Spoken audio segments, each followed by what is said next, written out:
preparation for the Great War is you must stock up on blankets, on warm clothing, on food which is non-perishable like canned food, stock up on water, stock up on firewood. I am stocking up on firewood.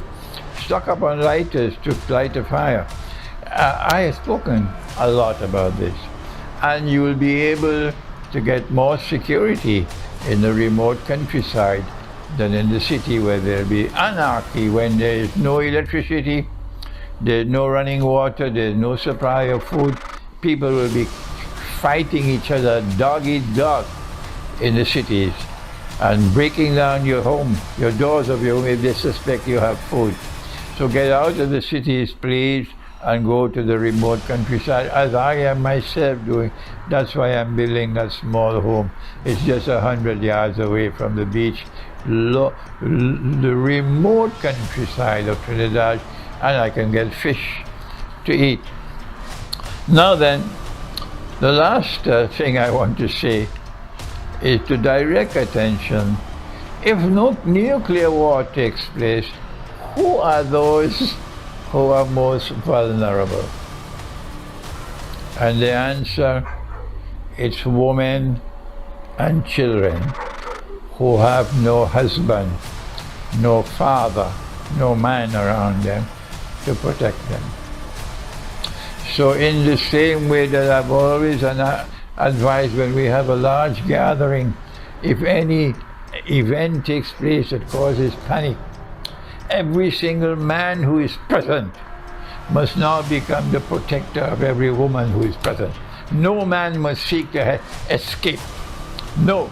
If we have to die, we die. But we must protect our women and children who are present. That is the way of Islam.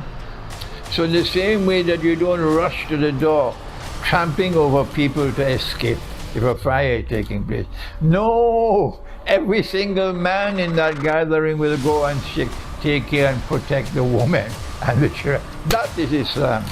We are a different way of people. And so in preparing for the Great War, we must think about our sisters who are living alone. They're single. They have no husbands. They're either never married or they're divorced. Some of them have children and they're living alone. What can we do for them? If you have the means to marry, then you should offer to marry them. Loyalty to Allah comes first, not loyalty to your wife, not loyalty to your children, loyalty to the truth. And the need of the hour today is, if you have the means to marry, then marry. Then what else can we do for our sisters? This is the most important part here. If you can bring a number of such women together, and those who have children, and put them in a big house or in a complex where they can live together and support each other, and they might be able to even meet some means of livelihood. But you are doing it, you are providing for them if you have the means. The wives of the Prophet ﷺ lived in huts. They were comfortable living in huts. So if you can do that, and you bring a number of women, they're not your wives, they're not your milk al-yamin, but you are bringing them together and providing them with the security of living together rather than living alone, and ensuring they have a place to sleep, ensuring they have food to eat, and most of all, they are protected. This is the last thing I want to speak about, that these women also, in the chaos which has followed the Great War, remember what happened in Syria, the amount of zina taking place, the enslavement of women in Syria, and they call that Salafi Islam. So these women will be even more vulnerable to sexual attacks when the Great War takes place. And remember what happens when you commit zina. I have said it many times.